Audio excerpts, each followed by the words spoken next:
CM Bhupesh Baghel एक बार फिर करेंगे पूरे प्रदेश का दौरा। विधायकों और योजनाओं की जमीनी हकीकत का लेंगे जायजा। तैयारियों में जुटी मुख्यमंत्री सचिवालय की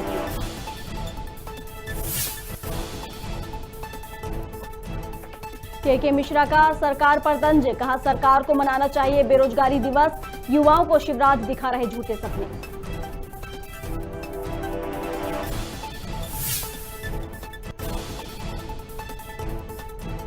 विधानसभा अध्यक्ष गिरीश गौतम का 1 साल का कार्यकाल पूरा। कार्यकाल पर हो रहा पुस्तक का विमोचन। गृह मंत्री मिश्रा ने भी दी शुभकामनाएं।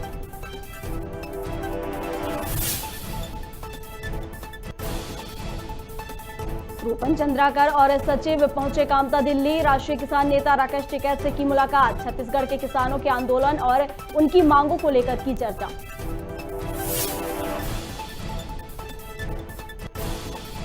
और पुष्पराजगढ़ में जीआई तार की चपेट में आए 2 युवक। करंट लगने से एक की मौत और एक घायल। शिकारियों ने जानवरों के लिए बिछाया था जाल।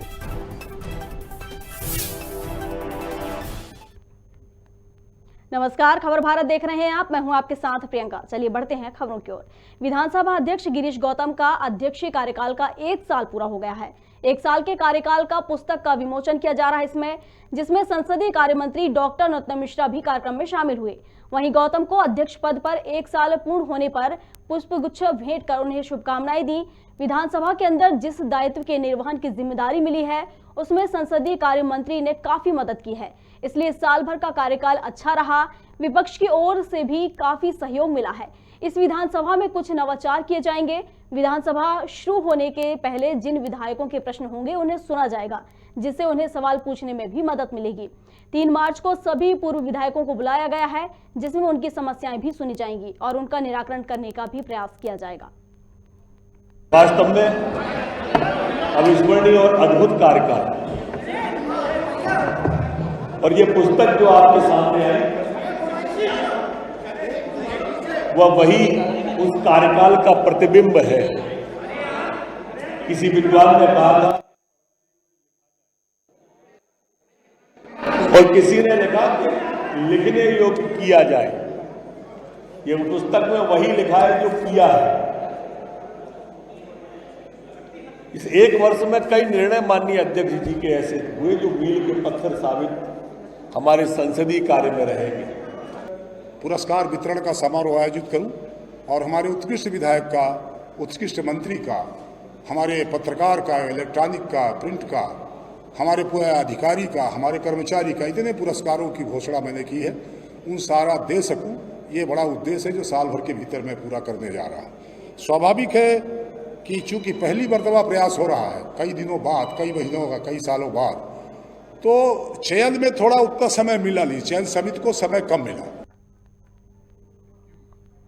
कांग्रेस मीडिया विभाग महामंत्री के मिश्रा ने प्रदेश सरकार के रोजगार दिवस पर तंज कसा है। उन्होंने कहा कि सरकार युवाओं को झूठे सपने दिखा रही है। सरकार को रोजगार दिवस की जगह बेरोजगार दिवस मनाना चाहिए। इतना ही नहीं, मिश्रा ने मुख्यमंत्री शिवराज सिंह चौहान को आड़े हाथ लेते हुए कहा कि शिवराज को प्रतिमाह रोजगार दिवस मनाना चाहिए। दरअसल सीएम ने 2 महीने में 5 लाख से ज्यादा नौजवानों को रोजगार देने का दावा किया था, जबकि बेरोजगारी की मार से युवा आए दिन आत्महत्या कर रहे हैं। मिश्रा का दावा है कि सीएम ने पिछले 2 सालों में 30 लाख लोगों को रोजगार देने के झूठे सपने दिखाए हैं। मुख्यमंत्री जी प्रतिमाह रोजगार दिवस मनाने की बात कर रहे हैं। मेरी उनसे प्रार्थना है कि वे रोजगार दिवस मनाएं, मगर एक दिन नौजवानों की आत्महत्या जो हर माह हो रही है उनको भी श्रद्धांजलि देते जाएं। कितने नौजवानों ने 5.25 लाख नौकरियां पाने के बाद पिछले 2 माह में, और 1 लाख नौजवानों ने प्रति माह जो रोजगार पाया है, मैं मुख्यमंत्री जी से प्रार्थना करना चाहूंगा कि उसे लेकर एक श्वेत पत्र जारी करें। चलिए अगली खबर की ओर बढ़ते हैं। जय आदिवासी युवा शक्ति के युवाओं ने धार जिला कलेक्टर और पुलिस अधीक्षक से मुलाकात की है और जिले में चल रहे अवैध शराब को लेकर चर्चा की है। जैस ने कहा कि संपूर्ण जिले में शराबबंदी की जाए, साथ ही आदिवासी बाहुल्य जिला धार में आने वाले भोगरे हाट में डीजे पर पूर्ण रूप से प्रतिबंधित लगाया जाए, जिस पर महोदय ने जल्द से जल्द शराबबंदी और डीजे प्रतिबंध को लेकर कार्रवाई को लेकर आश्वासन दिया है, जिसके बाद इंदौर संभाग अध्यक्ष रविराज बघेल, जिला अध्यक्ष अश्विनी सोलंकी, धार जिला उपाध्यक्ष राजू मोहरा, लाल सिंह मेहरा सहित कई लोग उपस्थित रहे।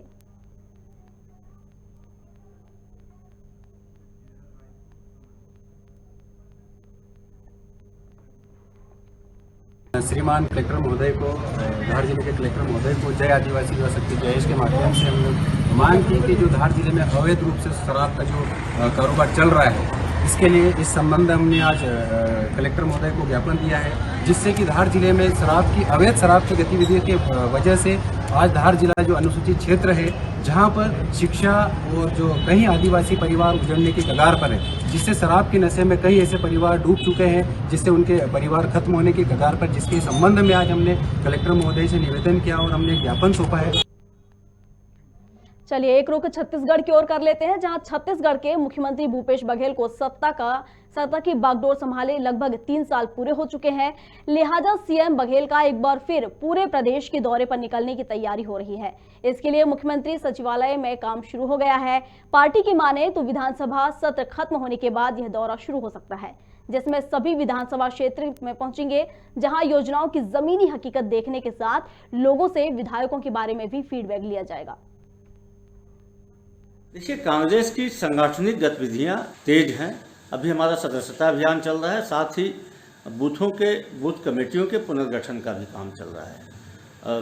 विगत दिनों प्रदेश कांग्रेस की बैठक में माननीय मुख्यमंत्री जी ने कहा था कि मार्च के बाद जब 5 विधानसभा के चुनाव हो जाएंगे और बजट सत्र के बाद वे एक एक ब्लॉकों में जाएंगे, एक एक विधानसभा में जाएंगे, जो सरकार की योजनाएं हैं उनकी समीक्षा करेंगे, संगठन की गतिविधियों की समीक्षा करेंगे। निश्चित तौर पर मुख्यमंत्री जी के इस दौरे का कांग्रेस पार्टी के कार्यकर्ता के साथ साथ प्रदेश की जनता भी इंतजार कर रही है और आने वाले 2023 के विधानसभा चुनाव में मुख्यमंत्री जी के इस दौरे का सकारात्मक प्रभाव पड़ेगा। रायपुर के किसान प्रतिनिधि अध्यक्ष रूपन चंद्राकर और सचिव कामता दिल्ली पहुंचे, जहां राष्ट्रीय किसान नेता राकेश टिकैत से मुलाकात की और उन्हें छत्तीसगढ़ के किसानों को होने वाली समस्याओं से अवगत कराया।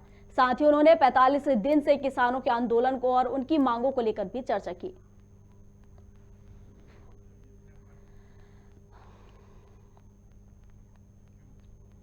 चलिए अगली खबर की ओर रुख कर लेते हैं। ओरछा रामराजा की नगरी में 8 देशों के राजपूत ने खजुराहो डांस फेस्टिवल में शिरकत की है। सोमवार को इन राजपूतों ने ओरछा के स्मारकों का भ्रमण किया। इस दौरान ओरछा की सुंदरता को सराहा भी। फिनलैंड की राजपूत ने कहा कि ऐसी अद्भुत स्थापत्य कला, इतिहास और प्राकृतिक सौंदर्य एक ही जगह पर होना अकल्पनीय है। बता दें कि Laos, Vietnam, Malaysia, Philippines, Argentina, Korea, Thailand और ब्रुनेई देशों में राजपूत ओरछा दौरे पर हैं। How do you feel to see all the Orcha's monuments? Well, we are really at the moment in a very nice historical town and amazing palaces and amazing heritage. So very privileged to be here. What's your good name, ma'am? My name is Ritva Koukuru and I'm ambassador of Finland. चलिए आपको बता दें कि पुष्पराजगढ़ में current की चपेट में आए 2 युवक, घटनास्थल पर उनकी मौत हो गई। 2 लोग घायल हो गए थे, जिसमें से एक की मौत हो गई है और एक गंभीर रूप से घायल हो गया है। आपको बता दें कि शिकारियों ने जानवरों के लिए जाल बिछाया था, जिसके चलते GI तार की चपेट में 2 युवक आ गए, जिसमें से एक की मौत हो गई है। शादी में शामिल होने के लिए युवक वहां जा रहे थे।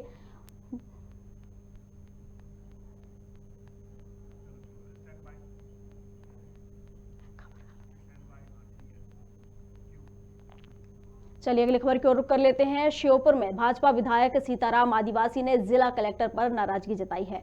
वहीं पीड़ितों की मदद न करने और भूमाफियाओं से पैसे लेकर उन्हें शासकीय जमीन को बेचने की अनुमति देने का आरोप भी लगाया है। मामले में गरीबों ने जब विरोध जताया तो उन्हें मारने की धमकी दी जाती है। इस दौरान विधायक ने कहा कि यहाँ गरीबों की भी सुनवाई नहीं होती है। रिनाथपुर पंचायत में तो मैंने कलेक्टर साहब के लिए लेटर लिखा है कि साहब आबादी में दी जावे, जगह दी जावे, क्योंकि हमारे तोमर साहब ने 20,000 कॉलोनी दी है और आके घर में आदिवासी 5-5, 6-6 परिवार घुस रहे हैं। तो मुख्यमंत्री का भी कहना है कि इन्हें जगह दी जावे अगर जगह भी नहीं मिले तो हम प्लाट खरीद के इनका घर बनवाएंगे, ये मुख्यमंत्री का आदेश है।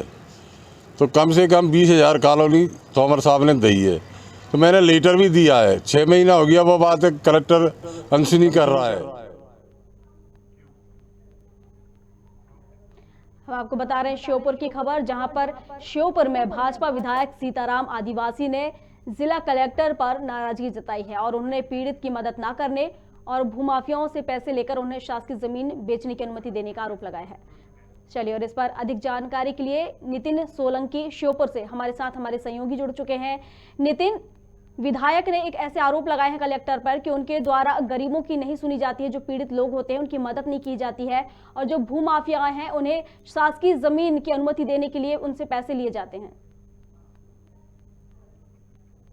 जी नितिन। है क्योंकि जो सीताराम आदिवासी विधायक हैं, ये मैं आपको बता दूं मुख्यमंत्री प्रदेश के शिवराज सिंह चौहान हैं, उसके खास विधायकों में माने जाते हैं सीताराम आदिवासी, जिनका उनके घर तक ताल्लुका रखते हैं। कहीं ना कहीं सीताराम आदिवासी श्योपुर जिले के विधानसभा क्रमांक 1 विजयपुर से विधायक रहे हैं और अभी कार्यकाल के अंदर हैं, और लगातार 6 से 8 महीने पहले जब श्योपुर जिले ने बाढ़ का एक तगड़ा सामना किया था, वहीं के ग्रामीण एरिया के जो 100 से 200 परिवार हैं, वो कहीं ना कहीं उनका सब कुछ उस बाढ़ के अंदर उजड़ गया था, सब कुछ बर्बाद हो गया था। उसको लेकर के कुछ ग्रामीण उनके पास तक पहुंचे। वहीं श्योपुर जिले में अभी देखा जाए तो श्योपुर कलेक्टर शिवम वर्मा है, जो भू माफियाओं के खिलाफ लगातार कार्रवाई कर रहे हैं। कहीं ना कहीं एक ऐसा माहौल जब शहर के अंदर बना तो विधायक सीताराम आदिवासी उन ग्रामीणों की समस्या को लेकर के मीडिया के सामने रूबरू हुए। जब वो अपनी समस्या को उन्होंने बताया तो कहीं ना कहीं श्योपुर कलेक्टर शिवम वर्मा को उन्होंने तंज कस दिया और उनपे आरोप लगाते हुए कहा कि श्योपुर कलेक्टर पैसे ले देकर भू माफियाओं को जमीन की परमिशन दे रहे हैं, और वहीं ग्रामीण हमारे जो परेशान व्यक्ति है वो कहीं ना कहीं लगातार 6 से लेकर 8 महीनों से यहाँ परेशान है। उन्होंने कहा है कि मैं 23 तारीख को मुख्यमंत्री शिवराज सिंह चौहान से मुलाकात करूंगा और इस मुद्दे पर पूरी बात करूंगा, क्योंकि शिवराज सिंह चौहान और नरेंद्र सिंह तोमर दोनों ने इस बात को श्योपुर में कहा था कि कोई भी गरीब बिना झोपड़ी के और इनके नहीं रहेगा, सबको यहाँ पर लाभ दिया जाएगा। तो इसी बात को लेकर के विधायक जो सीताराम आदिवासी हैं, उन्होंने कलेक्टर पर तंज कसा है और कलेक्टर को निशाना मानते हुए कहा है कि जो भी काम कर रहे हैं ये पैसे ले देकर भू माफियाओं की मदद कर रहे हैं, भू माफियाओं को ये पैसा देकर जमीन की परमिशन दे रहे हैं, और वहीं हमारा गरीब आदमी तड़प रहा है। नितिन, एक और बात निकलकर सामने आ रही है कि जो गरीब लोग हैं, अगर गरीब लोग इन सभी जो काम चल रहे हैं अवैध तरीके से, अगर इनका विरोध करते हैं तो उन्हें जान से मारने की धमकी भी दी जाती है। किसके द्वारा ये धमकी दी जा रही है? कहीं ना कहीं मैं आपको बताऊं, जैसे सारी बातें सीताराम आदिवासी ने कही कि बीरपुर जो तहसीलदार हैं वो पुलिस को लेकर वहां जाते हैं और वहां गरीबों पे दादागिरी करते हैं, धक्का मुक्की करते हैं। इस तरह का बयान अभी तक सामने नहीं आया, पर सीताराम आदिवासी ने, विधायक ने मीडिया के सामने ये कहा है कि इस तरह की वारदातें बीरपुर जो तहसीलदार है वो करते हैं। देखिए, जब ग्रामीण परेशान होते हैं तो वो अधिकारियों से बात करते हैं, जब उनकी वहां पर सुनवाई नहीं होती है वो जन सुनवाई में जाते हैं, कलेक्टर के पास जाते हैं, लेकिन अगर जब यहाँ पर भी उनकी सुनवाई नहीं हो तो आखिर वो जो गरीब है, जो पीड़ित लोग हैं, जो परेशान लोग हैं, वो कहाँ जाएं?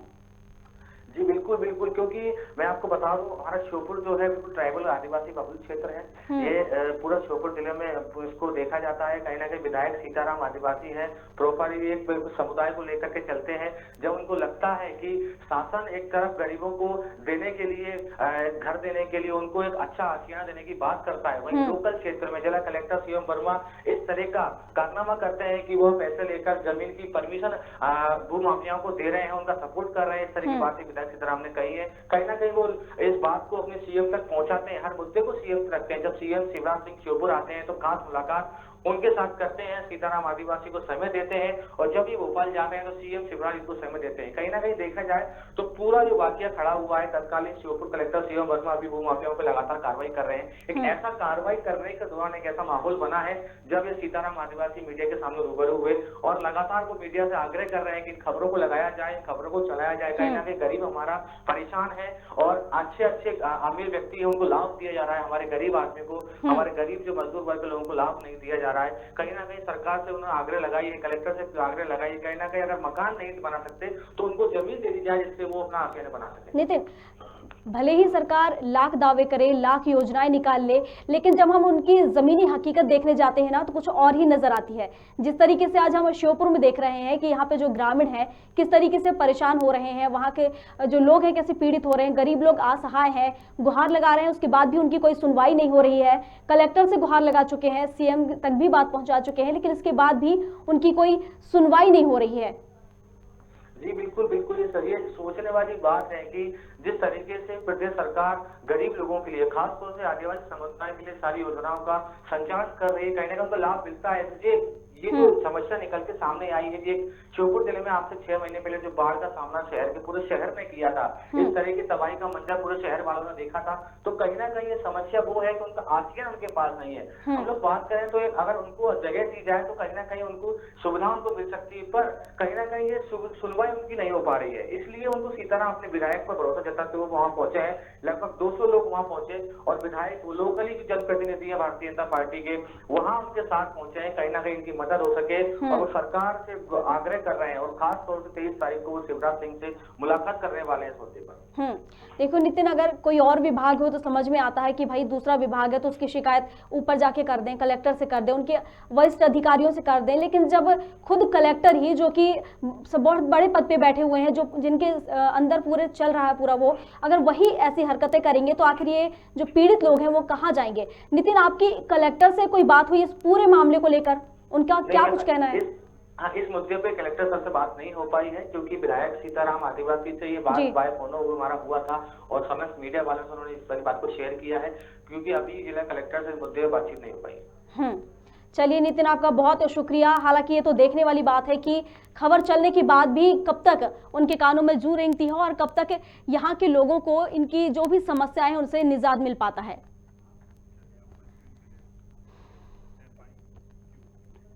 चलिए अगली खबर की ओर बढ़ते हैं, जहां जशपुर जिले के पत्थल गांव में जर्जर सड़क से उड़ रही धूल से रहवासी परेशान हो चुके हैं, जिसके चलते स्थानीय लोगों ने बीटीआई चौक पर जाम लगा दिया है। मामले में प्रशासन ने त्वरित संज्ञान लेकर 1 सप्ताह में जर्जर सड़क के निर्माण का आश्वासन दिया है और ट्रैफिक जाम का खुलवाया जाएगा। हालांकि 1 सप्ताह में निर्माण शुरू होने पर परेशान नागरिकों ने उग्र आंदोलन की चेतावनी दी है। उन्होंने कहा कि अगर नहीं होता है तो उसके बाद उग्र आंदोलन किया जाएगा। दरअसल आपको बता दें कि जर्जर सड़क के कारण एक और जहां रहवासियों के लिए सांस लेना दूभर हो रहा है, तो वहीं दूसरी ओर जर्जर सड़क दुर्घटना का कारण बन रही है। इस संबंध में कई बार प्रशासन से गुहार लगाई गई है, लेकिन हर बार सिर्फ और सिर्फ आश्वासन से ही जनता को कर लिया जाता है। हाय हाय डीवीसीएल, हाय हाय डीवीसीएल, हाय हाय डीवीसीएल, हाय हाय पीएचई विभाग, हाय हाय पीएचई विभाग, हाय हाय नगर पंचायत सीएम मुर्दाबाद, मुर्दाबाद मुर्दाबाद, नगर पंचायत सीएम मुर्दाबाद, मुर्दाबाद मुर्दाबाद। हाय हाय हमारी मांगे पूरी करो, हमारी मांगे पूरी करो, हमारी रोड, हाय हाय एनएच के अधिकारी, हाय हाय एनएच के ठेकेदार, हाय हाय एनएच के ठेकेदार, हाय हाय नगर प्रशासन, हाय हाय नगर प्रशासन, हाय हाय नगर प्रशासन, हाय हाय।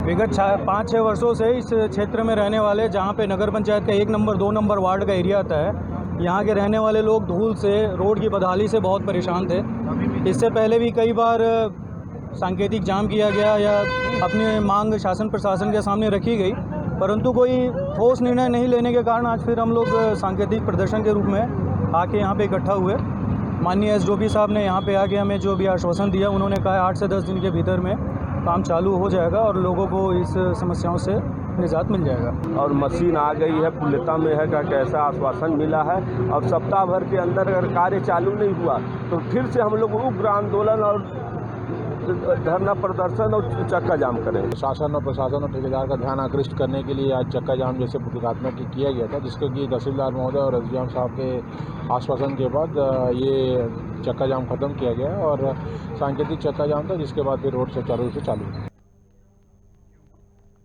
गृह मंत्री डॉक्टर नरोत्तम मिश्रा ने कहा कि पिछले 24 घंटे में 521 मामले सामने आए हैं, 1244 मरीज ठीक हुए हैं, 6172 एक्टिव केस बचे हैं।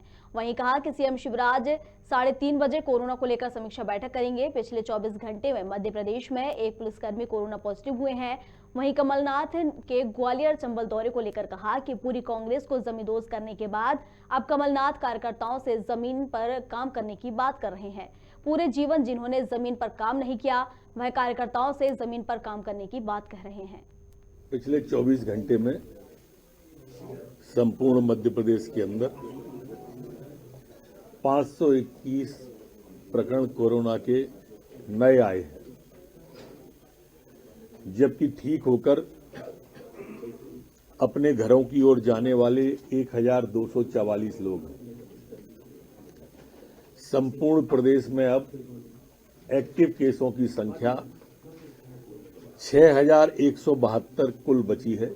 एक व्यक्ति कोरोना से पुलिस का संक्रमित हुआ है और पुलिस के एक्टिव केस अब कुल 80 बचे हैं प्रदेश के अंदर। कल जो वैक्सीनेशन हुआ वो 1,27,204 वैक्सीनेशन कल संपूर्ण मध्य प्रदेश में हुआ है। जो 38 सीटों के उपचुनाव में आया बस वैसे ही परिणाम फिर आने वाला है। कोई फर्क नहीं पड़ने वाला कांग्रेस पर। कांग्रेस का कार्यकर्ता अब इनसे विश्वास उठ चुका है नेतृत्व से उसका। खबर भारत में खबरों का सिलसिला लगातार जारी है। अधिक अपडेट्स के लिए आप बने रहिए हमारे साथ और देखते रहिए खबर भारत। नमस्कार।